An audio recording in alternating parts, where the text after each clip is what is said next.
السلام عليكم ورحمة الله. وعليكم السلام ورحمة الله وبركاته.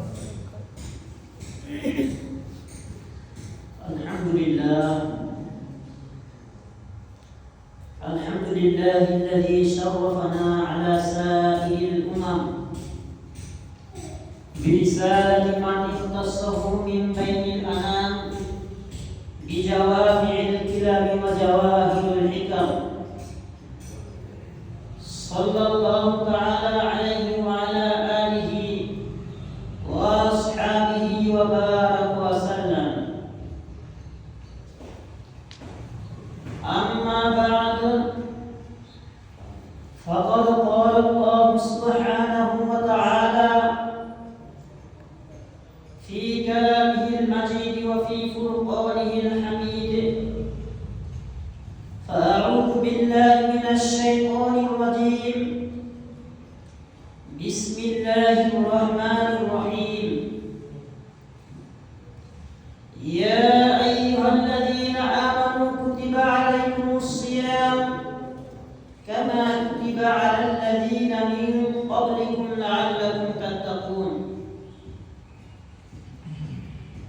وقال سيد البشر صلى الله عليه وسلم: من صام رمضان إيمانا واحتسابا غفر له ما تقدم من ذنبه، ومن قام في ليله إيمانا واحتسابا غفر له ما تقدم من ذنبه، ومن قام في ليلة القدر إيمانا واحتسابا غفر له تقدم من ذنبه. رواه البخاري ومسلم، أو كما قال عليه الصلاة والسلام. সম্মানিত উপস্থিতি, আপনারা সবাই কেমন আছেন? আলহামদুলিল্লাহ। সর্বপ্রথম লাখ শুকর ও সুজুদ সেই মহান জাত, মহান স্রষ্টা, যিনি আমাদেরকে হায়াত দিয়ে সুস্থতা রেখে মাহে রমজানের প্রথম সপ্তাহে পবিত্র জুমার দিন জুমার সালাত আদায় করার জন্য তিনার ঘরে মেহমান হওয়ার সুযোগ দান করলেন। এই জন্য আমরা অন্তরস্থল থেকে কৃতজ্ঞতা শুকরিয়া জানাই। আবার বলি আলহামদুলিল্লাহ। সম্মানিত উপস্থিতি, গভীরভাবে স্মরণ করতে হয় ওই সমস্ত মহান ব্যক্তিদের যাদের সাথে আমরা গত বছর একসাথে অনেকের সাথে একসঙ্গে সিয়াম সাধনা উদযাপন করেছি, ইফতারি সেহরি আদায় করেছি। হতে পারে আমাদের পরিবারের মধ্যে থেকে, বন্ধু বান্ধবদের মধ্যে থেকে, আত্মীয় স্বজনের মধ্যে থেকে অনেকেই আত্মীয় বিদায় হয়ে কবরশায়ী হয়েছে। একসাথে তারাবি পড়েছি, জুমার সালাত আদায় করেছি, কিন্তু আজ অনেকে নাই। আল্লাহ রাব্বুল আলামিন তাদের কবরগুলো যেন নূর দ্বারা ভরপুর করে দেন এবং মাহে রমজান উসিলা তাদের সকলকে যেন আল্লাহ রাব্বুল আলামিন ক্ষমা করে দেন।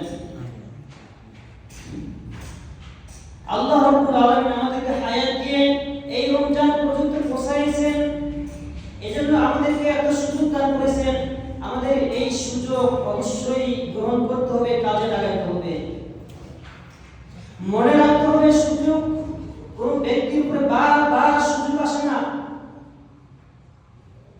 এই রমজানে আল্লাহ রাব্বুল আলামিন আমাদেরকে সুযোগ করে দিয়েছেন, এটা ভাবলে চলবে না যে গত রমজান বারবার মনে হয় আমরা এই সুযোগটা পেয়ে যাব। অনেক যুবক তারা দুনিয়া থেকে বিদায় হয়ে চলে যায়, অনেক শিশু বাচ্চা তারা দুনিয়া থেকে বিদায় হয়ে চলে যায়। এই জন্য যখন রমজান মাস, এই রমজান মাসকে আমাদেরকে কাজে লাগাইতে হবে। তো যেহেতু জুমার বয়ান অতি অল্প সময় হয়ে থাকে, এই অল্প সময়ের মধ্যে আমি চেষ্টা করব রমজান উপলক্ষে সিয়াম কি, সিয়ামের ফজিলত, সিয়ামের মধ্যে আমাদের কি করণীয় আছে, কি বর্জনীয় আছে, কালামুল্লাহ পাক থেকে আল্লাহ নবীর হাদিস থেকে কিছু বলার চেষ্টা করব ইনশাআল্লাহ। তবে আপনাদের কাছে দরখাস্ত যে অতি মনোযোগ সহকারে ইনশাআল্লাহ কথাগুলো শুনবেন, তাহলে ইনশাআল্লাহ জীবনে আল্লাহ চাইলে অনেক ফায়দা হবে। আমি কুরআন কালামুল্লাহ পাক থেকে একটা আয়াত তেলাওয়াত করেছি, সূরা বাকারার 82 নম্বর আয়াত। আল্লাহ রাব্বুল আলামিন ইরশাদ করেন, ইয়া আইয়ুহাল্লাযীনা আমানু কুতিবা আলাইকুমুস সিয়াম কামা কুতিবা আলাল্লাযীনা মিন ক্বাবলিকুম লাআল্লাকুম তাত্তাকুন। আল্লাহ রাব্বুল আলামিন দুনিয়ার মানুষকে, দুনিয়ার ঈমানদার ব্যক্তিদেরকে আহ্বান করতেছেন যে হে ঈমানদারগণ, কুতিবা আলাইকুমুস সিয়াম, তোমাদের উপরে রোজা ফরজ করে দেওয়া হয়েছে। মানুষ হতাশা, রোজা মানে হলো বিরত থাকা, সিয়াম মানে হলো খানা পিনা এবং স্ত্রী সহবাস থেকে বিরত থাকা। তো এই কষ্ট বিধান আমাদের উপরে কেন দেওয়া হলো? একটা প্রশ্ন আসতে পারে। আল্লাহ রাব্বুল আলামিন আমাদেরকে সান্ত্বনার জন্য আরো বলেন, কামা কুতিবা আলাল্লাযীনা মিন ক্বাবলিকুম, তোমাদের হতাশার কোনো বিষয় নয়, তোমাদের কোনো কষ্ট দেওয়ার জন্য এই বিধান নাযিল করা হয়নি। তোমাদের পূর্বপুরুষ তাদের উপরেও এই রোজা ফরজ ছিল। এই কষ্ট, এই সাধনা কেন দেওয়া হয়েছে? আল্লাহ রাব্বুল আলামিন বলেন, লাআল্লাকুম তাত্তাকুন, এটা তোমাদের কষ্ট হবে, তোমাদের কষ্ট চাই, এটা আমি চাই না, বরং এই রোজার মাধ্যমে তোমরা পরিশুদ্ধ হতে পারো, যাতে করে তোমরা মুত্তাকিন হতে পারো। এই জন্যই তোমাদেরকে এই রোজার বিধান দেওয়া হয়েছে। আল্লাহ রাসূল সাল্লাল্লাহু আলাইহি ওয়াসাল্লাম মাহে রমজানের পূর্ববর্তী একটা খুতবা দিতেন, জাতির উদ্দেশ্যে ভাষণ দিতেন। যে ভাষণটা সালমান রাদিয়াল্লাহু তাআলা আনহু থেকে বর্ণনা আছে, তিনি বলেন, খাতাবা রাসূলুল্লাহ সাল্লাল্লাহু আলাইহি ওয়াসাল্লাম ফি আখির ইয়াউমিন মিন শাবান, যে আল্লাহর নবী সাল্লাল্লাহু আলাইহি ওয়াসাল্লাম শাবানের শেষ রমজানের পূর্ববর্তী সময়ে আল্লাহর নবী আমাদের উদ্দেশ্যে ভাষণ দিতেন। যে এই ভাষণের মধ্যে রোজার কিছু ফজিলত তুলে ধরতেন এবং রমজান মাসে কি করণীয় এবং বর্জনীয় আছে এই সমস্ত আমলগুলো তুলে ধরতেন। তো আমি চেষ্টা করব সেই হাদিসের আলোকে কিছু বলার। আল্লাহ নবী সাল্লাল্লাহু আলাইহি ওয়াসাল্লাম প্রথমে এই রমজান মাসের মহত্ব এবং গুরুত্ব তুলে ধরে তিনি বলেন, ওয়া আযাল্লাকুম শাহরুন আযীমুন মুবারাকুন, যে তোমাদের মধ্যে মহিমান্বিত এমন একটি মাস আগমন, যে যার নাম হলো রমজান। এটা শুধু রমজান নয়, মুবারাকুন আযীমুন, অত্যন্ত বরকতপূর্ণ মাস। এই বরকতপূর্ণ কেন হলো? আল্লাহর নবী বলেন, ফীহি লাইলাতুন, এই মাস বরকতপূর্ণ হওয়ার অন্যতম একটা কারণ, ফীহি লাইলাতুল কদরি, এই মাসের মধ্যে একটা রজনী রয়েছে যার নাম হলো লাইলাতুল কদর। যে লাইলাতুল কদরের সম্পর্কে পূর্ণাঙ্গ একটা সূরা নাযিল করা হয়েছে, সুবহানাল্লাহি ওয়া বিহামদিহি, ইন্না আনজালনাহু ফি লাইলাতিল কদর ওয়া মা আদরাকা মা লাইলাতুল কদর, লাইলাতুল কদরি খায়রুম মিন আলফি শাহর, তানাজ্জালুল মালায়েকাতু ওয়ার রূহু ফিহা বিইذনি রাব্বিহিম মিন কুল্লি আমর, সালামুন হিয়া হাত্তা মাতলাইল ফাজর। এই বরকতপূর্ণ মাস অন্যতম কারণ লাইলাতুল কদর। এই লাইলাতুল কদর হওয়ার কারণ কি? যে এই লাইলাতুল কদরের মধ্যে আল্লাহ রাব্বুল আলামিনের কালাম নাযিল হয়েছে, কুরআন পাক নাযিল হয়েছে।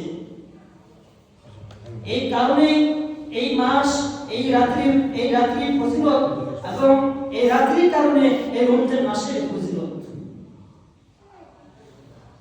হাদিস এবং কোরআনের মাধ্যমে অসংখ্য ফজিলত বর্ণনা আছে,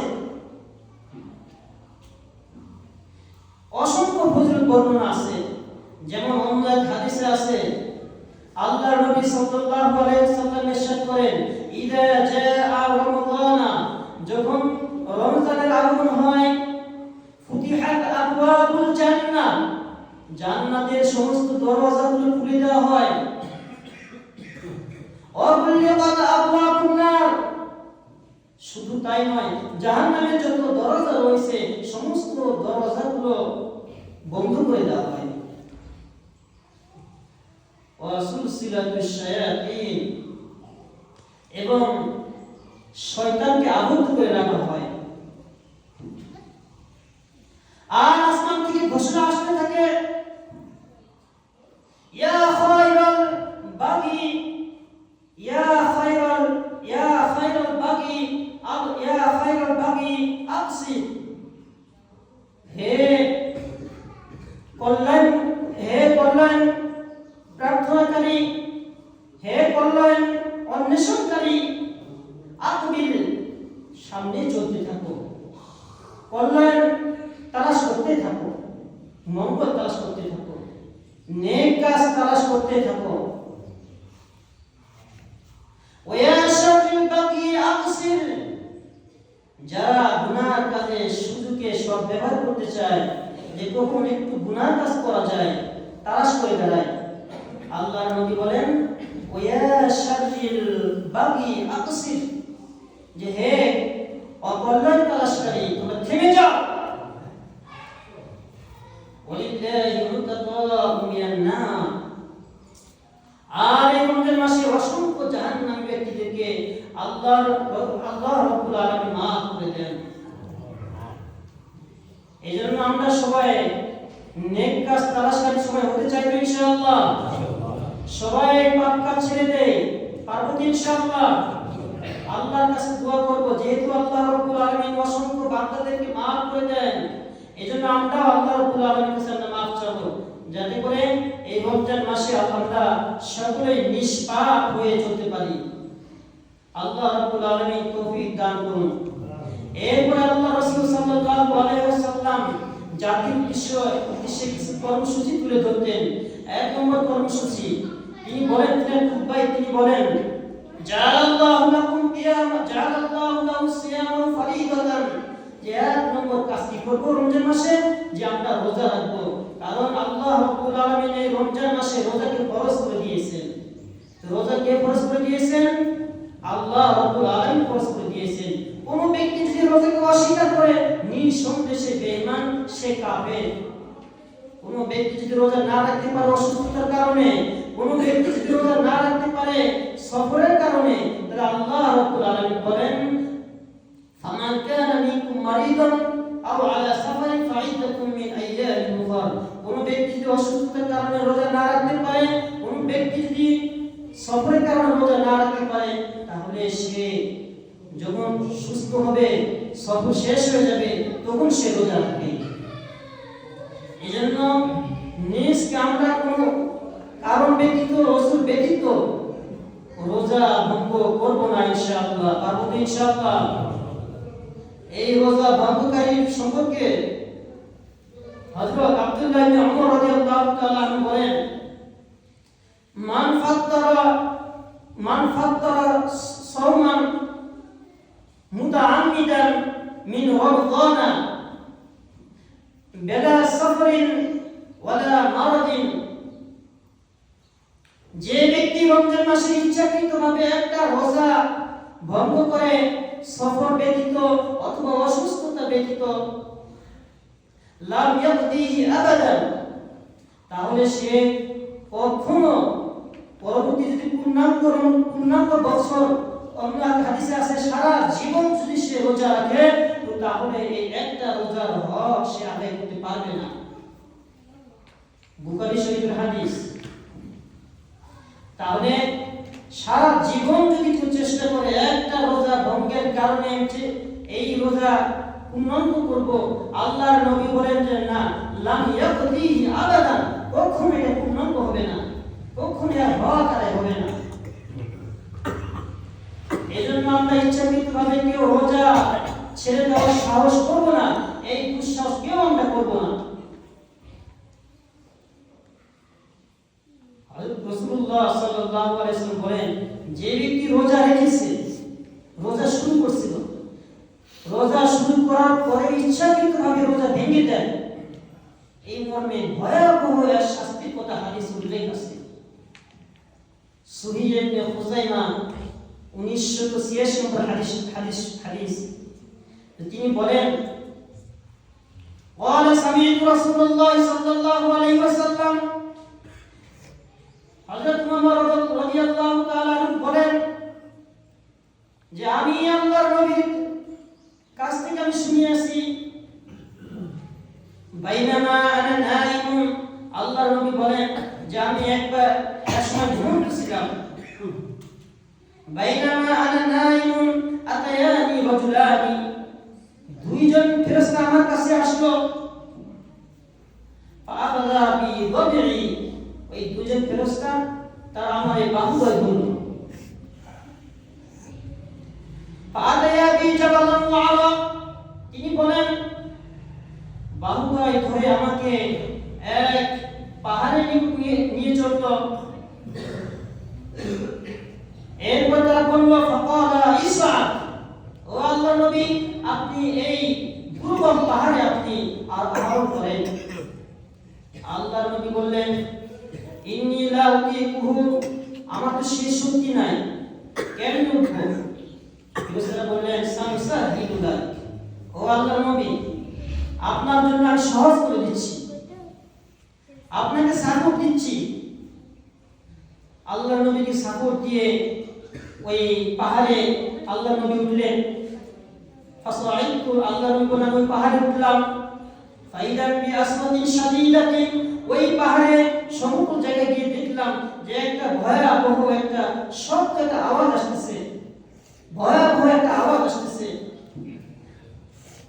আল্লাহর নবী বললেন মা হাদিহিল আসওয়াত, ও ফেরেশতা এগুলো কিসের আওয়াজ, কিসের এই ভয়াবহ শব্দ? হাদা আওয়াই আহলিন নার, ফেরেশতারা বললেন যে এটা জাহান্নামী বাসীদের শব্দ। এরপরে আল্লাহর নবী বললেন, ওই ফেরেশতারা আমাকে আবার সামনে নিয়ে চলতে লাগলো, হঠাৎ কিছু মানুষকে আমরা দেখতে পেলাম, ফাইদা বিকওমিন, কিছু মানুষকে দেখতে পেলাম যাদের পা উপরে রেখে মাথা নিচু রেখে ঝুলিয়ে রাখা হয়েছে। একটু কল্পনা করেন দৃশ্যটা কত ভয়াবহ হতে পারে। পা উপরের দিকে মাথা নিচের দিকে রেখে তাদেরকে ঝুলিয়ে রাখা হয়েছে। আর কি করা হচ্ছে, তাদের মুখের দুই পাশে কড়া দিয়ে ছিঁড়ে ফেলানো হচ্ছে। আর যার অত্যন্ত রক্ত প্রবাহিত হচ্ছে। আল্লাহর নবী বললেন, ও ফেরেশতা এই ভয়াবহ ব্যক্তি এরা কারা? ফেরেশতারা বললেন, ও আপনার উম্মতের মধ্যে ওই সমস্ত মানুষ যারা রোজা রেখেছে, রোজা রাখা সত্ত্বেও তারা রোজা পূর্ণ করার পূর্বেই তারা রোজা ভঙ্গ করেছে, তাদেরকে কিয়ামত পর্যন্ত এই শাস্তি দেওয়া হবে। এই জন্য রোজা রেখে আমরা এই দুঃসাহস কেউ করব না যে পুনরায় এবার রোজা ভঙ্গ করব। এই রোজা অন্যতম একটা কর্মসূচি বললাম রোজা রাখা। দ্বিতীয় আরেকটা কর্মসূচি আমার আল্লাহ নবী বলেন যে রাত্রি জাগরণকে আল্লাহ রাব্বুল আলামিন সুন্নাত করে দিয়েছে। এইজন্য আমরা রাত্রি জাগরণ করব। বিশেষ করে আমরা তারাবি নামাজের মাধ্যমে, দীর্ঘ সময় তারাবি নামাজের মাধ্যমে আমরা রাত্রি জাগরণ করার চেষ্টা করব। কারণ এই তারাবি নামাজ পড়া সুন্নাতে মুআক্কাদা, এই তারাবি নামাজের মধ্যে কোরআন খতম করা সুন্নাতে মুআক্কাদা। আল্লাহ রাব্বুল আলামিন অশেষ মেহেরবানিতে আপনাদের এখানেও খতমে কোরআনের ব্যবস্থা করা হয়েছে নাকি? ইনশাআল্লাহ হ্যাঁ, খতমে কোরআন ব্যবস্থা করেছেন মসজিদে মুতওয়াল্লি যিনারা আছেন, আপনারা সকলে প্রচেষ্টায় যেহেতু এই ব্যবস্থা করেছেন, এখন আমাদের এই ব্যবস্থাকে একটু মূল্যায়ন করতে হবে। এই জন্য সকলেই আমরা চেষ্টা করব যে তারাবি নামাজ পূর্ণাঙ্গভাবে আমরা আদায় করার পারব ইনশাআল্লাহ। এরপরে এই রমজান মাসে এক হাদিসে আছে, যে ব্যক্তি মান ফাত্তারা সাইমান যে ব্যক্তি একজন ব্যক্তিকে রোজাদার ব্যক্তিকে ইফতারি করায়, আল্লাহর নবী বলেন কান মাগফুরাল লিযুনুবিহি, ওই ব্যক্তির সমস্ত গুনাহকে আল্লাহ রাব্বুল আলামিন মাফ করে দেন। তো আমি আসতেই ভাইয়ের কাছে শুনতে পারলাম যে এখানে নাকি প্রতিনিয়ত ইফতারি ব্যবস্থা করা হয় এখানে। এটা খুব বড় সৌভাগ্যের বিষয় যে আল্লাহর নবী বলেন যে ব্যক্তি কোনো ব্যক্তির জন্য এই রমজান মাসে ইফতারি ব্যবস্থা করে তার সমস্ত গুনাহ মাফ করে দেওয়া হয়। অকানা উতুকুমিয়ান না, শুধু তাই নয়, জাহান্নাম থেকে তাদেরকে নাজাত দেওয়া হয়। এই হাদিস কিছু গরীব সাহাবী তারা শুনে বললেন, ইয়া রাসূলুল্লাহ, আমাদের সকলের তো এই সামর্থ্য নাই যে আমি সকলের কাউকে ইফতারি করাবো।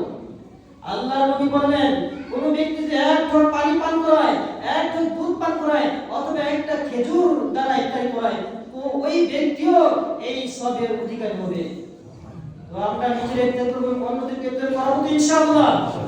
আর আমাদের কর্মসূচি হলো এই দিনগুলোতে গুনাহ মুক্ত থাকার চেষ্টা করব, বিশেষ করে জবানকে হেফাজত করার চেষ্টা করব, চোখকে হেফাজত করার চেষ্টা করব। কারণ আল্লাহর নবী বলেন যে আসিয়ামু জুন্নাতুন, রোজা হলো ঢাল স্বরূপ। কতক্ষণ পর্যন্ত এই ঢাল? যতক্ষণ পর্যন্ত এই ঢাল আমি নষ্ট না করি। এজন্য ঢাল কেমনে নষ্ট হয়? যখন বান্দা গুনাহ করে, গীবত করে, যখন ফাহিশা কথাবার্তা বলে, তো এই ঢাল ফেটে যায়, জাহান্নাম থেকে আর রক্ষা করা যায় না। এজন্য রোজার পূর্ণাঙ্গ হক আদায় করে আমরা রোজা রাখার চেষ্টা করব তো ইনশাআল্লাহ। আল্লাহ রাব্বুল আলামিন আমাদের সকলকে তৌফিক দান করুন। আসলে অল্প সময়ের মধ্যে রমজানের পূর্ণাঙ্গ বর্ণনা করে শেষ করা হবে না। অনেক আলেম ওলামা তারা আসতেছেন, ইনশাআল্লাহ ধারাবাহিকভাবে তারা অনেক ওয়াজ করবেন। আপনারা মসজিদে আরো আগে আসার চেষ্টা করবেন ইনশাআল্লাহ। যেহেতু রমজান মাস, এই বয়ানগুলো শোনা সকলেরই অত্যন্ত প্রয়োজন। এজন্য আমরা সবাই চেষ্টা করব ইনশাআল্লাহ। আমি সংক্ষিপ্ত পরিচয় দিচ্ছি। আমার নাম হাফিজ মাওলানা আব্দুল মুমিন। বর্তমানে আমি কর্মরত আছি গোয়ালপাড়া মাদ্রাসা, গোয়ালপাড়া দারুস কওমি মাদ্রাসা এবং মডেল মসজিদ, ঠাকুরগাঁও জেলা মডেল মসজিদ, সেখানে আমি পড়াইতেছি আলহামদুলিল্লাহ। তো এই আমার সংক্ষিপ্ত পরিচিত। আমার গ্রামের বাড়ি হলো সমুদ্র ইউনিয়নের মধ্যেই, দেওগাঁও জেলার মধ্যে। তো আপনারা সবাই দোয়া করবেন যাতে করে আল্লাহ রাব্বুল আলামিন কিয়ামত পর্যন্ত আমাকে আমলে তুলে রাখেন এবং মানুষের যে কোরআন মাজিদ বা যে এলেম দিয়েছে, এই এলেমগুলো যেন খালেস নিয়তে মানুষের দ্বারে যেন পৌঁছাইতে পারি, এই দোয়া সকলে আমার করবেন। এবং মাহে রমজান মাস যেহেতু, দোয়া করবেন যেন আল্লাহ রাব্বুল আলামিন নগণ্য বান্দাকে আল্লাহ রাব্বুল আলামিন মাফ করে দেন। আমিও আপনাদের জন্য দোয়া করি আল্লাহ রাব্বুল আলামিন আমাদের সকলকে যেন মাফ করে দেন। ওয়া ফিল দাওয়ানা আলহামদুলিল্লাহি রাব্বিল আলামিন। অনেকে কবুল জুমা 4 রাকাত সুন্নাত পড়েননি, মেহেরবানি করে 4 রাকাত সুন্নাত না দেখবেন।